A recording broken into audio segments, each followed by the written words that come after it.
Hey everybody, Dave Nakkila here with iPro Realty and the Your Green Homes Real Estate team, bringing you a fantastic video. So you better smash that like button and hit that subscribe button for more content just like this. To be honest, I don't really know what this video is going to overall cover, but I do want to talk a little bit about what the bank regulator has proposed for tougher mortgage rules, because we need tough mortgage rules so people can't buy houses. So what do I think about that? So the thing about implementing tougher mortgage rules, of course, is it's going to limit people's purchasing power by about 5%. Now, this applies just to uninsured mortgages, so that means any mortgage that's higher than a 20% down payment. So if you're putting 25%, 50%, 60%, the tougher mortgage rules are for those more qualified buyers. No changes currently to people that are putting down less than 20%.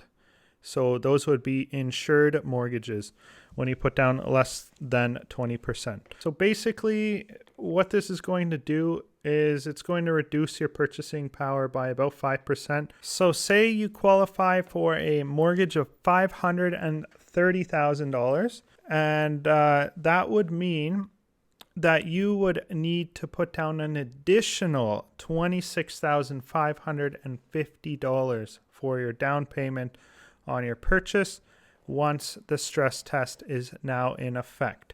So this stress test they want to put in effect basically June 1st.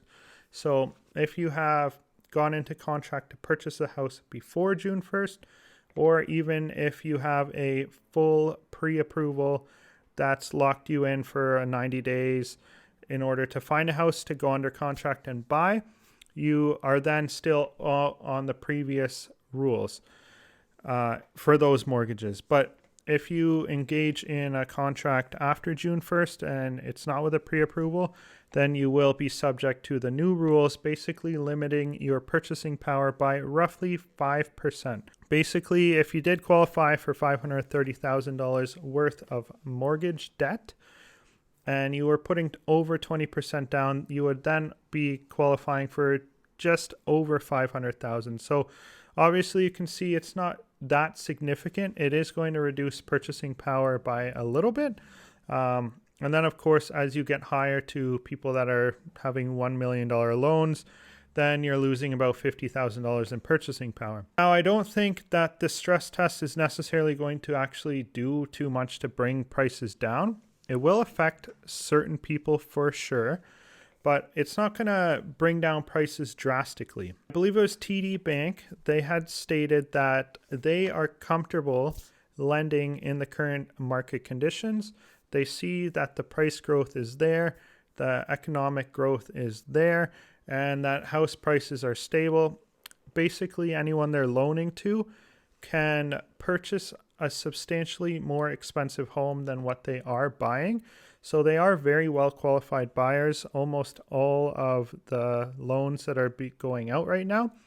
So you guys see these house prices going much higher than you've ever seen before. And you may think that people are just purchasing at the maximum of their budget. Now, the case in reality is that most people purchasing right now actually are qualified to buy even higher than what they are purchasing. So if they're paying 1.2, they could probably afford 1.4 or 1.5 million. If they're buying something at 500,000, they could probably pay up to $700,000. So a lot of these buyers right now are very well qualified. And so that's why I don't really see this affecting too many people, and I don't see it bringing the market down. Now, of course, there are people that maybe don't research it as much and they think that there's going to be less demand in the market, that it's going to bring prices down. But if it does bring prices down and levels out because maybe people are not so knowledgeable on what this actually means for the market, then I don't see it actually dropping. It may level out, and then it offers a great buying opportunity for a lot of people. So it is really good if you go out there, get pre-qualified, start your search. There are many more homes actually coming on the market recently. There's a lot more homes and a lot more inventory coming up, and people are still holding off on offers, but sometimes no one's coming to the table with an offer. There's definitely a lot of opportunities out there right now, and I would highly recommend, if you are looking at purchasing, that you get out there, get pre-qualified, and start a search with your favorite agent. If you don't have one of those, maybe it's me. Feel free to reach out to me. All my information's down below. And while you're looking down there, definitely hit that like button and subscribe and hit that notification bell and stay tuned for more videos. So one thing where this new change could create some new stress would be if they make this change and then they make another change. Say they want to increase the down payments to 10%. So everyone has to put 10% or more.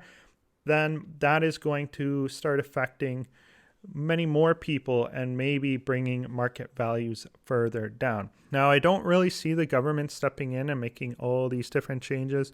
There's lots of talk, lots of things going around about different government changes, different bank regulators changing things. But if you look overall at the people who are actually purchasing, we have a lot of strong economic support in terms of why the housing prices are where they're at. And as more inventory enters the market, obviously things will start to level out for sure. But I don't think that housing will ever just go zero or decline for a significant amount of time.